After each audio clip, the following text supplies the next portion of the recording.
Landon, and today you'll be watching Box 4 News, and we'll be reporting from all over the world, starting with Tony Higgins over in the Russian forum. My name is Tony Higgins, and today I will be updating you all on the economic inequality and technology in Russia. In their article, they showed their personal top 5 inventions, and their personal favorite was the rescue robot, shown here. And the rescue robot could do things such as dangerous jobs as work in nuclear power plants, mining industries, and other jobs. The final invention showcased on their article was the sapphire monocrystal, a 300 kilogram crystal that was artificially grown by the company. The company made this crystal to show the significance of growing the sapphire itself. Sapphire is a scratch-proof material that is used in 1 out of every 3 smartphones. And with this material being artificially grown will make it cheaper and able to be used in iPhones and other smartphones and make it for a cheaper price. And that is going to wrap it up for the Russian technology, and we'll be moving on to the Russian economic inequality now. Alright, for the next topic we'll be covering in Russia is the economic inequality that has recently arisen. After the government collapsed, 10% of the population owned 87% of the wealth in Russia.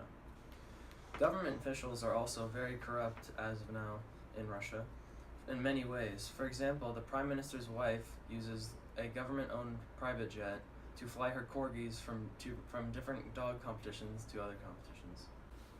In recent months, there has been uprisings from the citizens of Russia from the low-income societies about protesting against the government and the unfair controlment of the wealth. And next on our list, we have Steven Switzer over in the Gaza Strip. Thanks, Tony. I'm here reporting in the Gaza Strip. Right here we see the gate from Palestine to Israel. The other side of that is Israel.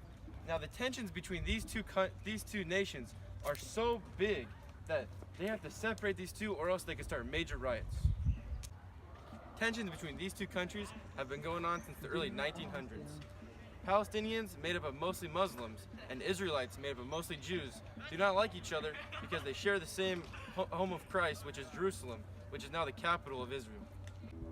These two groups of people fight about almost anything, even something like who makes the best falafel or who even originated falafel. So you can really see how these two cultures are really diverse and really do not like each other. And right now, it's getting a little violent here. Rocks are being thrown. I'm getting attacked by the Palestinians. So we're gonna have to go over to Israel so we can stay in protection. Now we're in Jerusalem, or the capital of Israel. Right here at the Western Wall, we see one Jewish man praising to his God, hoping for forgiveness and maybe even peace between the Palestinians. So as you can see, the hate between these two groups have become so high that they'll torture each other, they'll hurt each other, do anything to prove that their religion is better and more superior than the other religion. Now reporting in Hungary, we have Domenic Ferguson. My name is Domenic Ferguson, reporting to you from Hungary. Today we're going to be talking about their agricultural development and how they're planning to spend $4.7 billion over a 7-year period. They're planning to spend their money on preserving and enhancing their ecosystem. They're also planning on promoting social inclusion, and Hungary also hopes for poverty reduction, economic development, rural areas, and promoting food chain organizations and risk management in agriculture. A lot of agricultural land is also expected to come under management contracts supporting biodiversity and better water management and soil management. In addition, forests will come under management contracts mainly for protecting biodiversity. Now we're going to be going over war in Hungary and some of the conflicts that they have today. One of their major conflicts today is ISIS taking Hungarian refugees and murdering them. Over the past years, there have been camps made for the detention of children, abusive legal changes designed to deny asylum seekers access to protection, and brutal pushbacks at the Hungarian Serbia. Now that we have looked at the recent wars and agricultural development in Hungary, I'll be handing it over to Nathan Mills in Australia. Mills here with civil unrest in Australia.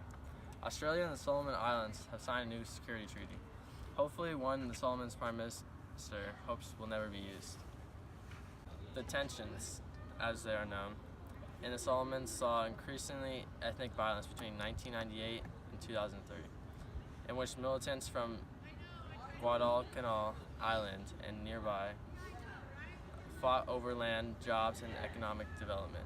200 people were killed, hundreds more were beaten and tortured.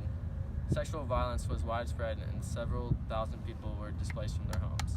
Over 14 years until June this year, when Ramsey formally concluded, more than 7,200 Australian soldiers and 1,700 police served in the Solomons. 2 Australians died and more than 30 police were injured during election protests in 2006.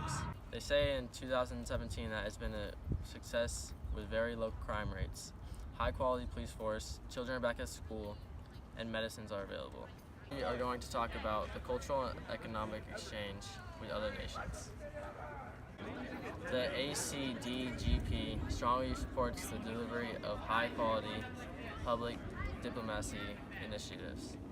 These initiatives promote artistic, cultural, and economic assets to an international audience, including the United States. The initiatives in the acdgp strengthen the reputation of Australia as an innovative country. One of the main focuses of the acdgp is on activities that help better Australia's foreign and trade policy priorities. Cultural diplomacy supports cultural collab and partnership that influence internationally. Thank you. And now we're shipping it off to Ben Brown. Hi, I'm Ben Brown reporting to you live from the Philippines. Social justice in the Philippines is a major issue. Criminals in the Philippines are being held in the city prison in Manila and haven't been tried for the crimes they've been supposedly charged with due to the president fighting a war on drugs. Now on to the next topic, urban development. This has been a rising issue in the Philippines because of the rainy seasons that can cause considerable business disruption and health and sanitation issues. The cost of water for washing and even to drink has risen so much that it can cost up to 1/3 of the citizens' working incomes. And now back to your host, Landon. Thank you for joining us today in our broadcast the Box 4 News from Tony Higgins, Ben Brown. DeBrickashaw Ferguson. Steven Switzer. Nathan Mills.